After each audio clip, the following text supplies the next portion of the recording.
গ্রাহকের অভিযোগের প্রেক্ষিতে ওনারা বাড়িতে কেউ থাকে না, আগে তদন্ত করে নিয়ে যে বাড়িতে থাকে কিনা। হ্যাঁ, আসলেই আসলে মনে হয় বাড়িতে থাকে না, বাড়ি থাকে না। না, মাসে একদিনও আসে না, দু একদিন আসে।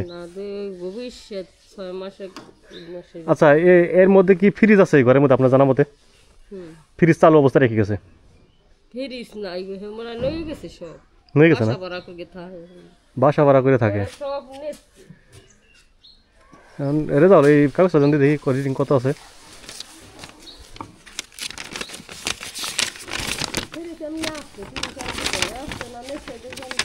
একত্রিশ 40 এখানে আছে 3159, তার মানে 20 ইউনিট। ঘরে কি কিছুই নাই? রেজাউল, 4 কিলোওয়াট লোড দেন, আমি কি কই আপনার এখানে মানে মোটর চালাইছিল, পরে এখান থেকে মানে কলকাতার সময় মানে নিছিল, বিদ্যুৎ নিছিল, নাহলে হুট করে তো 4 কিলোওয়াট লোড আসার কথা না। মিটার সর্বোচ্চ লোড 4 কিলো। কিছু হ্যাঁ, কিছু ব্যবহার করছে বুঝছেন, ওই ব্যবহার করার কারণে আপনার আছে। এমনি অভ্যন্তরীণ সমস্যা তো দেখা যায় না। গ্রাহকের একটা ফোন দেওয়া যায় যে ঘরের ভিতরে কি আছে। থাকলে মিটার পাস দেবে না? হ্যাঁ, পাস দিবে। একটা পাসও দেয় না। চালাইছে না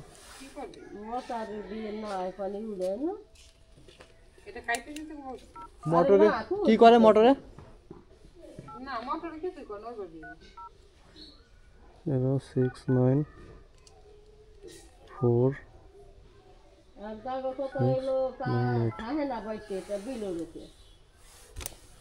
আরে বিল তো আসবেই। এই যে সর্বোচ্চ এই যে 4 কিলোওয়াট লোড, উনি তো মিটারে যদি মোটর না চালায় তো, এই যে টিউবওয়েল না গাড়তো, এই লোডটা তো আসতো না।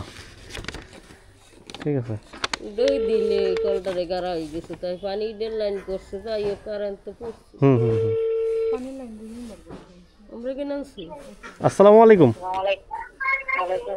পল্লী বিদ্যুৎ অফিস থেকে আসছি। ওই যে আপনার বাড়িতে আপনারা যে অভিযোগ ছিল যে আপনারা বাড়িতে থাকেন না, তারপরও বিল আসে। আচ্ছা, এটা তদন্ত করতে আসছি আমরা। এখন ওই ঘটনা হয়েছে কি, আপনার ঘরে কি আছে আপাতত? এখন ঘরে তো আমরা দেখতে পারবো না, বুঝলেন নাই? আমার ঘরে লাইট বাতি ছাড়া আর কিচ্ছু নাই ভাই। আমি ফ্রি সব আমার টিকে থাকে, ওইখানে কিছুই না। আমি যখন যাই তখন ওই বাতিটাই জ্বালানো করে। হ্যাঁ, এছাড়া আর একটা ফ্যান আছে। আচ্ছা, আপনি আসেন কতদিন পর পর এখানে? আমি আসি কুরবানিতে যাইয়ে 3 দিন ছিলাম, তারপরে এর মাঝে যাইয়ে 3 দিন ছিলাম। 5-6 মাস পর পর 5-6 মাস পর পর একদিন যাই, ওই 2 দিন 3 দিন থেকে যাই। আচ্ছা, 5-6 মাস পর পর যাই, ওরকম না, বুঝছেন? আপনি বিশ্বাস না করলে আমার আশেপাশে সবার কাছে আমরা তো দেখতেছি আপনার আর্থিং টার্থিং এগুলো সবই ঠিক আছে, বুঝছেন? ঘরের ভিতরে কিছু নাই। তাহলে আপনি কোথায় আছেন? আপনি না না, আশা লাগবে না, আশা লাগবে না। ওই আমরা যদি মিটারটা পরিবর্তন করে দেই তাহলে কি সমস্যার সমাধান হবে? এখন এটা আমি জানি, আমি তো বলতে পারবো না কিছুই যে মিটার পরিবর্তন করলে ঠিক না। আপনাদের অফিস থেকে বলছে যে আপনার মিটারে হয়তো সমস্যা, আপনি মিটার চেঞ্জ করেন। এখন এই যে আপনি যে ডিপ টিউবওয়েল গাড়লেন, হ্যাঁ, তো এই ক্ষেত্রে তো আমি দেখতে পাচ্ছি আপনি আপনার মিটারের সংযোগ নিয়ে ডিপ টিউবওয়েল গাড়ছেন, 4 কিলোওয়াট লোড। এখন আমার কথা কোন মাসে? কারণ আমি যে মাসে আমি যে কুরবানির সময় 3 দিন ছিলাম, আমার ওই মাসে 500 টাকা বিল আসছে।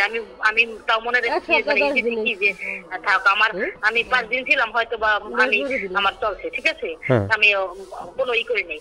কিন্তু যে মাসে আমি একেবারে টোটালি যাই না, আমি লোকাল সুইচগুলো পর্যন্ত মানে যে আমার সুইচের যে জলে ওইগুলো আমি অফ করে রেখে আসি, যে দেখি যেগুলো অফ করে রাখার পরেও আমার 800, 900 বিল আসে, 500 এরকম, মানে প্রতি মাসে আসছে।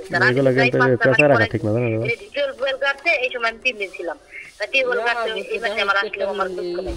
কিন্তু আমি যে মাসে টোটালি থাকি না কোনো মাসে, এই সময় না সেই দিনে আমি একদিনের জন্য থাকলে কিন্তু 800 টাকা 900 টাকা বিল আসা কোনো কথা না। তারপরেও আমি এনেছি যে থাক, আমি হয়তো বা হইতে পারে 20 মিটারের কোনো সমস্যা থাকলে বিল বেশি আসতে পারে, কিন্তু আমি যে মাসে একেবারে টোটালি যাই না সেই মাসেও আমার ওরকম বিল আসে। তাহলে এটা কি বলবেন? আমার ঘরে কিচ্ছু নাই, আপনারা একটু ওয়েট করলে আমি আমার বাইরে পাঠাই দিই 20 মিনিটের মধ্যে, আপনারা দেখেন আমার ঘরে যে টোটাল। না ঘরে দেখার দরকার নাই, এর লোডও কিন্তু অ্যাম্পিয়ার এখন জিরো আছে, এখন কিছুই চলতেছে না, এখন কিছুই চলতেছে না, মিটারের সমস্যা নাই। ওই যেটা চলছিল ওইটার মানে পূর্বের রিডিং হয়তো জমা ছিল মিটারে, এমন হতে পারে। হতে পারে নাকি? তারপর আমি দেখি যে সাইড লাইন নিচে নাকি কোনো কেউ তার দিয়ে বা কোনো তার তো দেখি না, তাহলে আমি কিভাবে বুঝবো? আবার আমরা তো মিটারে কোনো সমস্যা পাচ্ছি না বুঝছেন। তারপর আপনার এই এখন মাত্র 20 ইউনিটের মতো ব্যবহার দেখাইতেছে, তো সেক্ষেত্রে আপনি ওই যে মোটর টটর চালাইছেন এটা আসতে পারে। হ্যাঁ না সেটা তো এই মাসে এই মাসে হয়েছে, এর আগের মাসে তো আমি থাকি না। এর মাসে আপনি জিজ্ঞেস করেন, এর আগের মাসে টোটালি নেওয়ারই যায়নি। এই মাসে যে গিফট ওভার কাটছে যে আপনি হয়তো বা 1-2 তারিখের মধ্যে 3-4 তারিখ এরকম হতে পারে। বুঝতে পারছি। এখন মিটারটা তাহলে পরিবর্তনের সুপারিশ করে দেই নাকি? পরিবর্তন হয়ে যাক, তারপর দেখা যাক কি হয় নাকি? আচ্ছা ঠিক আছে। আচ্ছা এখন এই জন্য আমি করছিলাম যে কোনো কি সমস্যা না, আমি তো বুঝবো না। আচ্ছা মিটারের ভিতরেও সমস্যা থাকতে পারে, আপাতত যে ইউনিট উঠছে এই ইউনিট পর্যন্ত আপনি বিল দিয়ে দেন, আর মিটারটা আমরা পরিবর্তন করে দেই। আমাদের মিটার টেস্টার আছে, উনি টেস্ট করে দেখবে মিটার আসলে কোনো সমস্যা আছে কিনা। ঠিক আছে। একটা অভিযোগ দেখছেন, আমার মিটারের পাশে কিন্তু আমার একটা বক্স টানানো আছে, বিদ্যুৎ বিলের কাগজ হ্যাঁ বক্স রাখবেন, মানে কিন্তু আমার বক্সে রাখে না, কোথায় কোথায় দেয়। আমি যে জিজ্ঞেস করলো পাশাপাশি বলে কি না, এই এর আগের মাসের বিল 2 মাস আগের বিদ্যুৎ বিলের কাগজটা শুধু আমি পাইছি, এর আগে কোনো বিল ছিল আমি আমার। আচ্ছা আমরা বলে দেবো না, আমরা তো আর বিল দেই না, যারা বিল দিতে আসে তাদেরকে আমরা বলে দেবো না যে ওই বিল বক্সে রাখেন। ঠিক আছে। আমার হাজবেন্ডও বলে গেছে, বাড়িতে আসছিল বলছে ভাই এই বক্সের মধ্যে রাখছি, তারপরেও রাখে নাই। ওই যে খালি এই 2 মাস আগে একটা বিল আসছে, ওই বিলটা আমার জায়গা করে রেখে গেছে, উনি আমার ফোন দিয়ে দিয়েছে। আচ্ছা আচ্ছা ঠিক আছে আবার, ঠিক আছে তাই থাকেন, যেহেতু দূরে আছেন তা আর তো ই নাই, আমরা মিটারটা পরিবর্তনের সুপারিশ করে দিই। আচ্ছা ঠিক আছে।